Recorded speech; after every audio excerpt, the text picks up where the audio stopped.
Hey everyone, welcome back to my FIFA 16 Everton career mode. So as you can see, we are starting off with the second leg in the Champions League round of 16 against Monaco. Again, the surprise champions last season.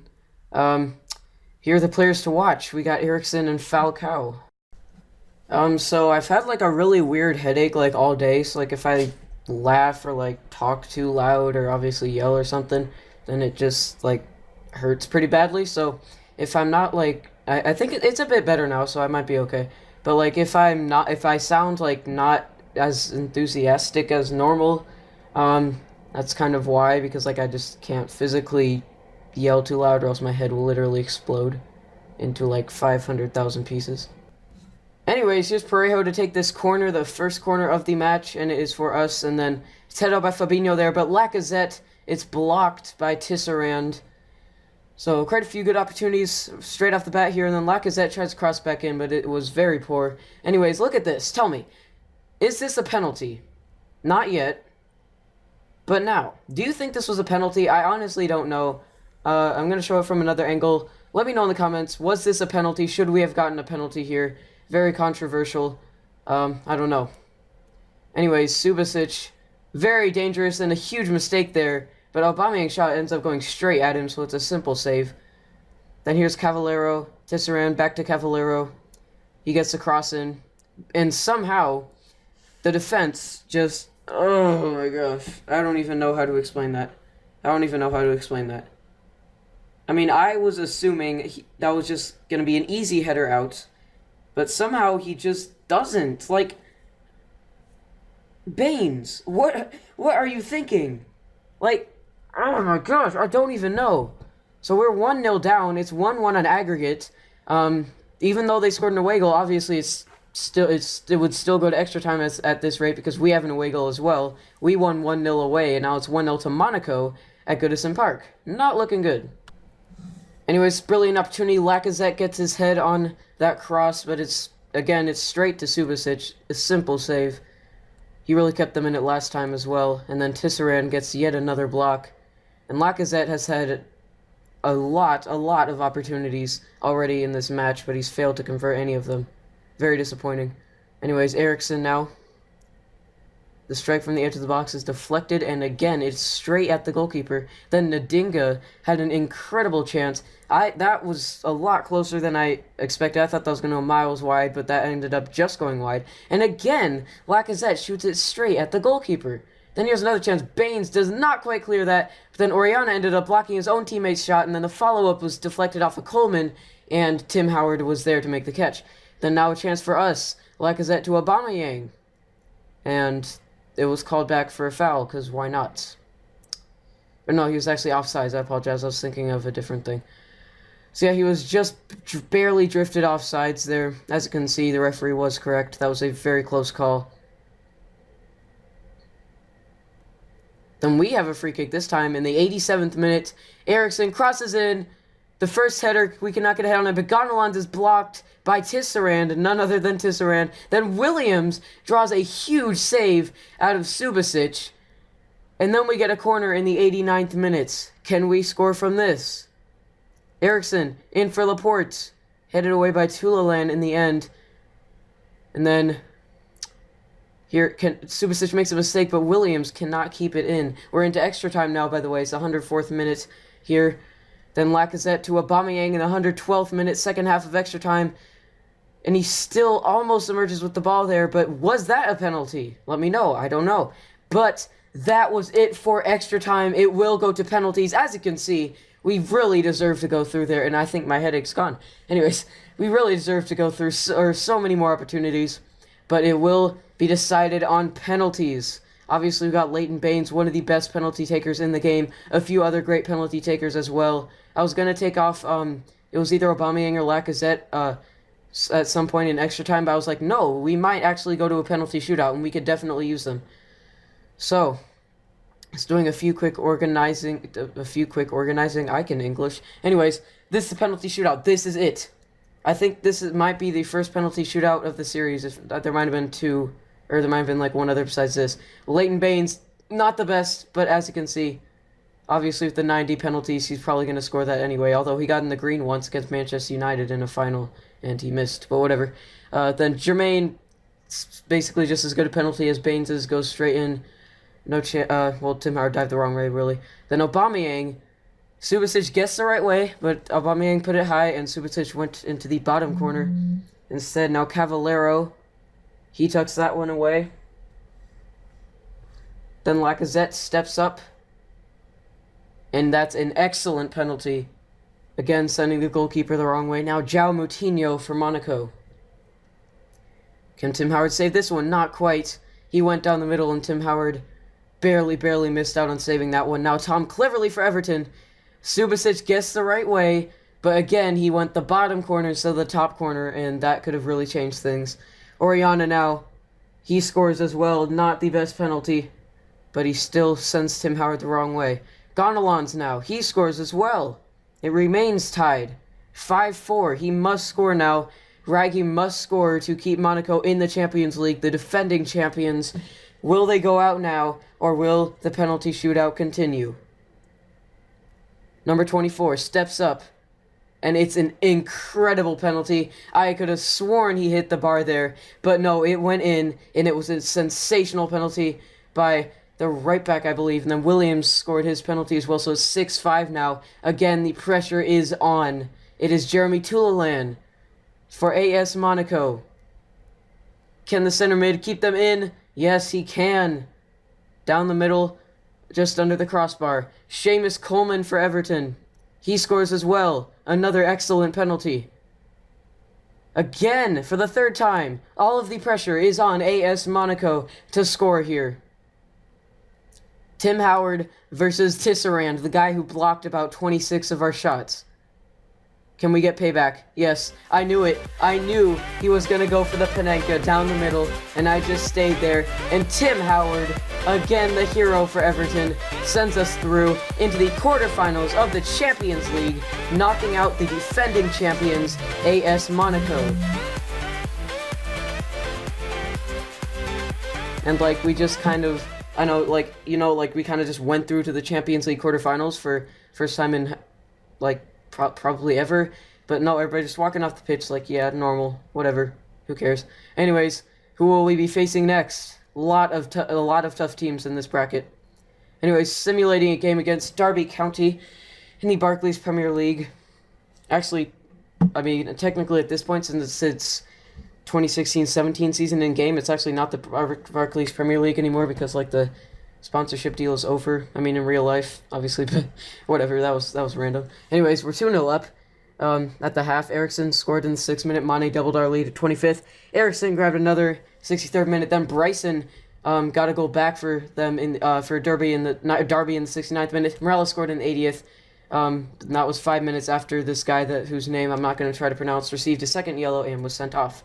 Comfortable 4-1 victory against Derby County. Now we are into the FIFA World Cup qualifiers against Turkey. We are traveling to Turkey, and as you can see, even if we lose, we will still be in the top 2, but Turkey will close the gap to 1 should we drop 3 points today.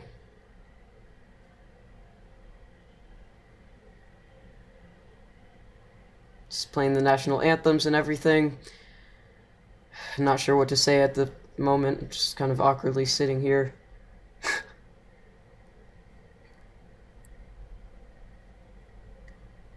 Okay, here's the lineups.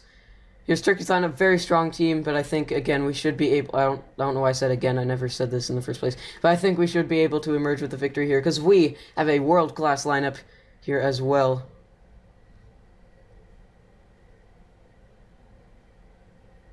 It's just, I just don't understand, like, how with this lineup, how England just failed to perform at, like, tournaments such as the World Cup in 2014. I mean, they have just such a great team. I just cannot comprehend how they just almost always fail to do as well as expected. But in-game, they're not doing too bad. Klein opened the scoring in the 17th minute to put us into the lead over Chile. Chile? What the heck is wrong with me? Oh my gosh. Over Turkey. Where did I get Chile from? I don't know. Anyways, The right back scores. I think there must have been a deflection or something there. Yeah, it looks like there was. Or either that or the goalkeeper's view was obstructed by his defender. Because he seemed to go down really late for that and was kind of caught off guard. Anyways, doesn't matter. 1-0 to England. Nathaniel Klein, the Liverpool right back, with the goal. That's actually his 3rd goal in qualifiers. From the position of right back. That's pretty impressive. Anyways, Stones, not the best clearance ever. Arda Turan wins the header, and Shaheen tries to lob Joe Hart from a very far distance. It's an easy save for the Manchester City goalkeeper. Well, what did Welbeck just do? Just chests the ball down straight to a Turkish player. Then Hart comes down, dives and punches that ball away. Now here's Welbeck to Raheem Sterling. Can he get something here? No, not quite. Now passing it around the back. 4 minutes into the second half, and it's a giveaway by Kivrak, and Milner puts it into the back of the net. The 2nd Liverpool player to score today for England. And even though it was basically an open net, you gotta say that was a pretty good goal. So he gets it, and I mean, like, on the half volley as well. I mean, just look at this. So he heads it. First, he just controls it, heads it down on the half volley, taps into the net. So even though it's obviously an open goal, that's actually a pretty good goal, if you ask me.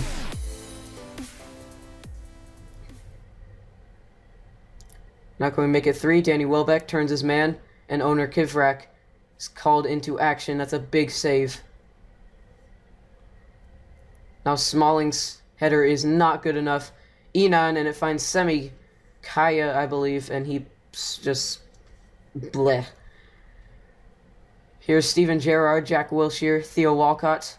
Danny Welbeck passes it to no one in particular, but Theo Walcott uses his speed to get to the ball, and Wilshere, it's saved, and Welbeck somehow pokes that in past owner Kivrak, and we are 3-0 up in Turkey. It's an incredible goal margin. I did not think that we would be winning by 3. I expected a victory, but not by this huge margin. Danny Welbeck does brilliantly to keep control of the ball and taps it in past the goalkeeper. 3-0. Asia Cup, one of my favorite players in this game, and like Stones just did really well to keep that in, but in the end we get a goal kick. Joe Hart clears it out. So yeah, speaking of Aussie Cup, I might actually try to sign him in the future, maybe in place of Parejo or something. I'll have to see how old he is, because maybe if he's like 28 at the time that I decide to sign him, then I might not do it, because usually I don't like to sign players like that are like too old. I mean, I usually try to sign them like age 27 and under. I don't know. But it depends, like, if it's like the last season of the series, then I might do differently. But anyways, how about that for a goal by Steven Gerrard? And he just decides to just go all out in his celebrations, because why not?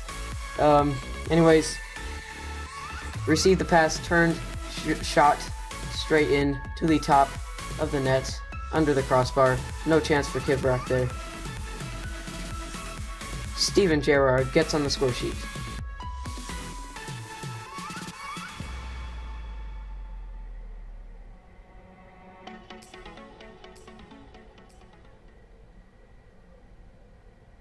And that would do it. Turkey 0, England 4. In this very important World Cup qualifying match, but we have another World Cup qualifier coming up, well, right now, facing Wales at Wembley. So then Milner, the corner for Henderson, he strikes it. That's a brilliant save by Hennessy, but the rebound from Sterling is into the back of the net. England 1, Wales 0, inside 5 minutes. Now I'm gonna eat some Chick-fil-A, you know. Celebrate taking the lead early. I'm gonna eat some Chick-fil-A. Alright. There we go.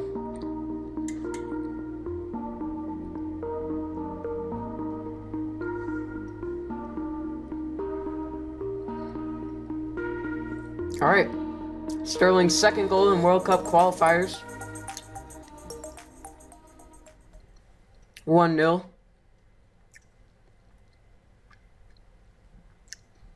I've got the ball back right off kickoff.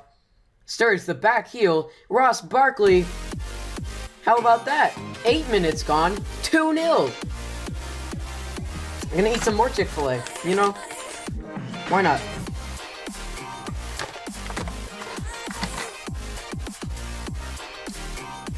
How about this? Just how about everything about this goal? The assist, the goal itself.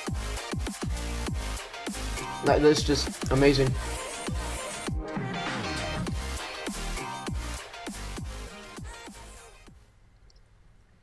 I was going for lots of long shots today. I don't know why.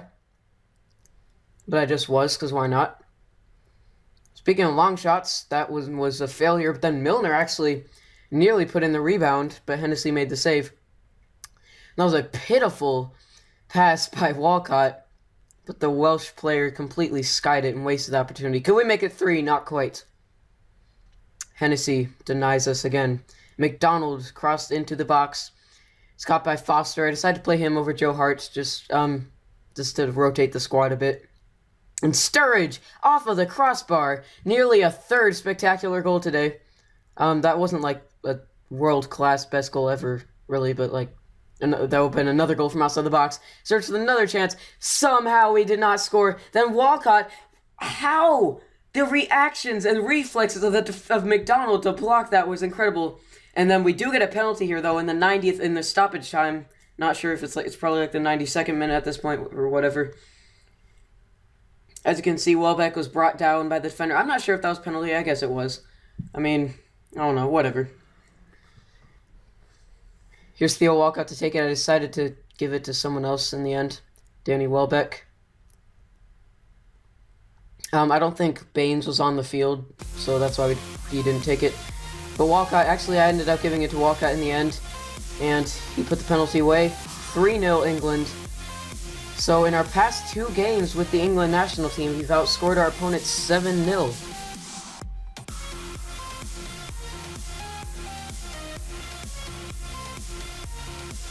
Theo Walcott scores penalty, and we lead by 3 against Wales. Let's have some more Chick-fil-A, all right? There we go. And that's how the game would finish.